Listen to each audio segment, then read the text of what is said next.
What's up and welcome back. I'm John Stark, MyMovieGuy.com, your favorite blind film critic, and today I'm going to do the 30th anniversary of Pulp Fiction because you know I wasn't going to get out of these anniversary releases without doing Pulp Fiction. I mean, let's be honest. So it's been 30 years since Quentin Tarantino really sort of knocked uh, really it out of the park. Honestly, I really love Reservoir Dogs. I actually like Reservoir Dogs more than Pulp Fiction. I know Pulp Fiction for a lot of people is like Quentin Tarantino's be all end all, but I actually think he's such a solid director. It's really hard to rank. It's a lot easier for me to find like the film that I don't like the most, which I don't want to have that debate, so I'm just not going to tell you what that is. But I do have a clear bottom of of his directorial choices, and but for the most part, I enjoy all of his films. So it's more like a competition at the top. He's one of the most consistent directors, which is why he has so many fans, is because for the most part you like his work, and then you just sort of like rank it on a scale of like even my least favorite title of his. Like I don't think there's a single film of his that I would give below a B, which is really hard to be that hard of a direct to be that high of a director. Um, so when I'm saying like my least favorite film is like a B, he's basically like there are very few directors who have that consistency. Like Nolan is one of them. Denis Villeneuve, I can't say that about him yet. So it's very hard to have that because like Spielberg definitely has some films I didn't like. Scorsese, they have longer careers. So I'm thinking, I think it's one of the reasons why Quentin doesn't want to direct too much more than this, because he's afraid. He's afraid that if he has Spielberg's career, like the depth of work, eventually he will hit a road bump and direct something that people go, oof, that was not great. Although I'm very intrigued by the idea of him doing a Star Trek movie that he has always wanted to do. And I think even if he retired, if they actually offered it to him, he would come back for that. I think he could, because he's been very open about wanting to do a Star Trek movie. Um, when you're a fan, you're a fan. So I said let him do it. What else are you doing with that franchise right now? Like Quentin Tarantino directs Star Trek would be like the most interesting thing you could possibly do with that franchise. Um, so I mean, you let J.J. Abrams do it, and he only got 3 movies out of it. So you know, uh, and he's a pretty prolific producer director, in terms of his ability to create things. So not the highest, but I mean he's not the lowest. So yes, I would love to see what Tarantino could do with a Star Trek movie. But Pulp Fiction, Best Picture nominee. Some people argue should have beaten Forrest Gump. I argue that Shawshank Redemption should have beat both of them. um, that's where I'm at. Um, but yeah, so Pulp Fiction would have remained a nominee for me. Um, and it's got John Travolta, sort of like brought him back as a serious actor, got him that Best Actor nomination. Samuel Jackson, this is his only competitive Oscar nomination. He has an honorary Oscar. This is his only competitive Oscar nomination is for this movie as Jules. He's fantastic here, by the way.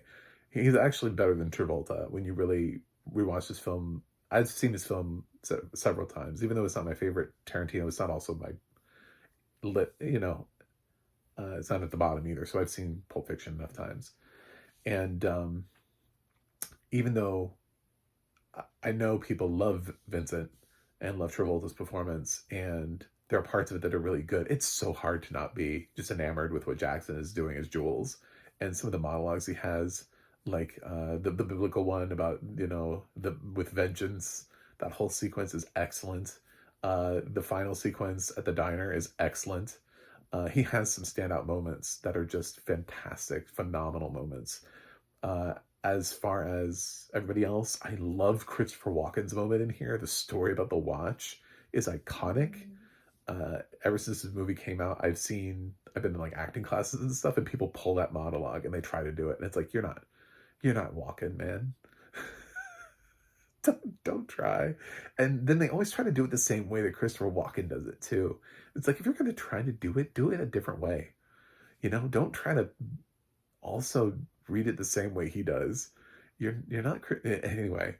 Um, that whole scene, I love that. Bruce Willis is really good here. For people who are like, we never nominated Bruce Willis for an Academy Award. We obviously can't because his Euphrasia will never put him in another movie. We missed that opportunity. I think he should absolutely be considered for an honorary Academy Award. I think there's enough in his body of work that justify it. I would love to see him get it while he's still alive, instead of posthumously, if that's at all possible. Oscars, I don't think you gave one to Jackie Chan. Bruce Willis has enough films that are considered classics. He has performances in films like The Sixth Sense and Pulp Fiction where you can look at them and legitimately go, okay, that wasn't bad. He has Unbreakable. I mean, like, he has things where he has been received warmly by critics for his work. I do not think it's a leap of faith to say that he can't get that honorary Oscar nomination, honorary Oscar, which I think he is due. That's my hot take. I love Ving Rhames as an actor. I think he's always been under-recognized as an actor for the work that he does. He's been consistently great throughout his career. He's here. Fantastic. Of course, Uma Thurman. Although I know people went nuts for her performance as Mia, and she has this sort of like energy with Travolta that works very well. But let's be honest, it's Kill Bill. Like, if she's gonna get the bride is so iconic for her. It passed Mia for me. It's funny how Tarantino gave her this great performance, which sort of helped to also kind of relaunch her or launch. I mean, she got a lot more after this anyway, in terms of work. But it's really Kill Bill that kind of sealed the deal in terms of her sort of like legend status, I think, for me anyway. I think that's her greatest performance. Either one or two, I don't care. Pick one. She's great in both. So she just has different levels in each one. But I would have cared if she'd won for either volume. I prefer one, but I would two, fine, whatever. Uh, so who else do we have here? Harvey Keitel shows up.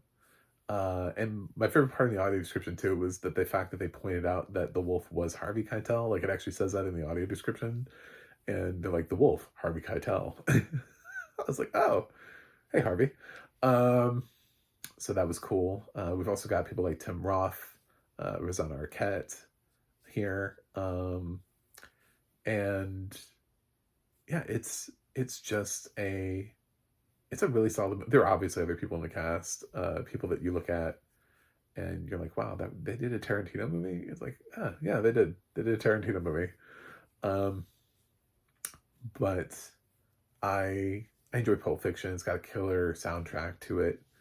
Obviously it's a classic. It's got if anything, even though for picture, I feel like what Tarantino always proves is that he's a great screenwriter.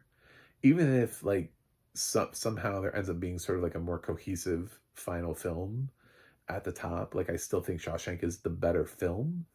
Pulp Fiction has a great screenplay to it, and I think it's original. So I for original screenplay that year, yeah, like, because Shawshank is obviously an adaptation, so that's where they could differ, where Pulp Fiction could win, and Shawshank could still win adapted. So, but yeah, I know you expect me to come in here and be like, this is the greatest Quentin Tarantino movie of all time. For me, it's not. I think my favorite Tarantino movie is Inglourious Basterds. I love that movie, and I still lament the fact that Melanie Laurent was not nominated for supporting actress, because I absolutely think she should have been. Justice for Melanie. I thought she was incredible in Inglourious Basterds, and absolutely deserved that nomination. And it's a tragedy that she did not. A very well deserved win for Christoph Waltz. I don't know that he needed the next one, but that's debatable. But he deserved this one because it's a very iconic role.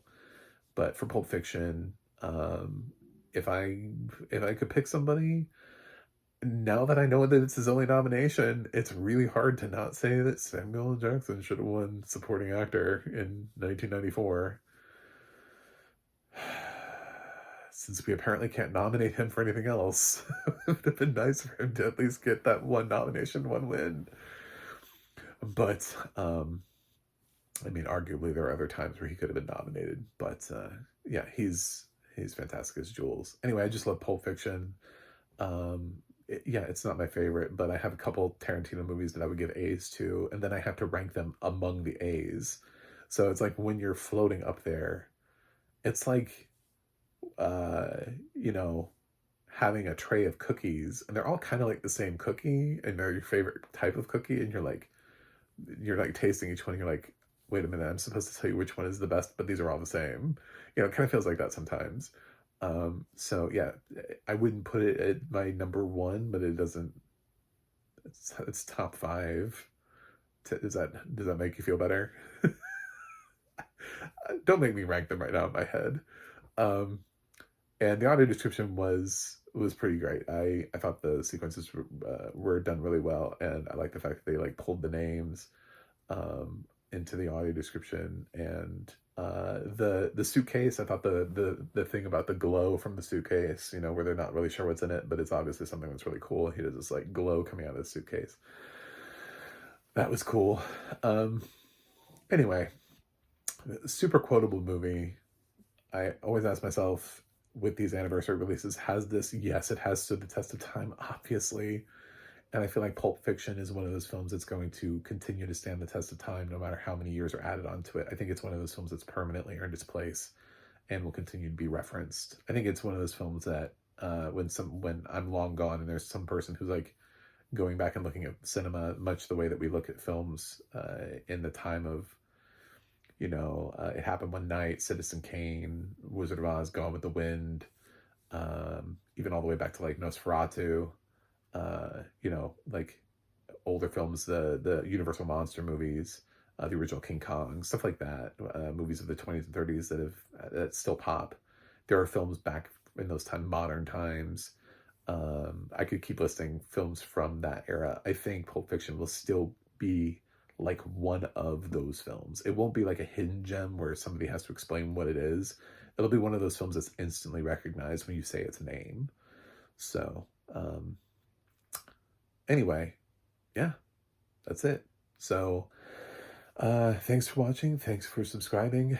And I'm giving this film an A. See you guys on the other side.